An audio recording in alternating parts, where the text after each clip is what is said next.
Assalamualaikum warahmatullahi wabarakatuh. Dengan izin Allah Subhanahu wa taala pada orang yang berbahagianya long undang le umul khairat tiba-tiba. Tiba-tiba hana undangan dari awal long yak tembuk ke Mbak Ro ni. Tapi tiba-tiba wadah aku nak awak merempak undangan. You tembuk tak? Ya.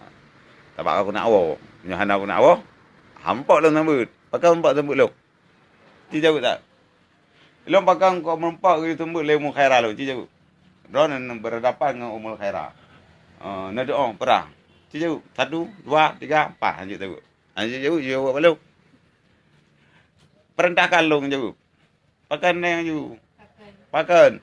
Karena le umul khairah, long you tu syekh ham rempa, abon ham rempa, long guna awak, baik ku awak long, tu baik ku awak.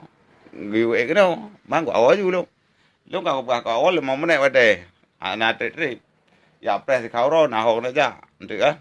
Biar tak berkapangan ron, karena ron baru, lumpi baru, ada perkenalan, harus biasa-biasa.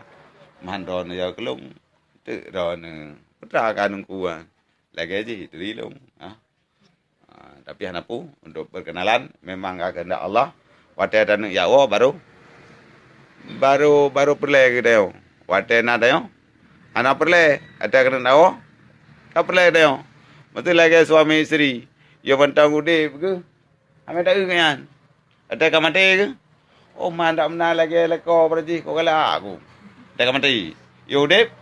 Tak nak ke? Ada kamar kau pegak kan? Ada merempak leko lain apa tu? Urina kena dua leko urun janda. Wadah merempak apa tu? Dia pun kalau nak leko awal udip 20 tahun tu. Melinggar leko awal. Mengkawin di lain. Dan mengkawin lain. Kamu mengkawin dengan lako muda. Agaknya harta. Wadah dengan lako awal. Saputan.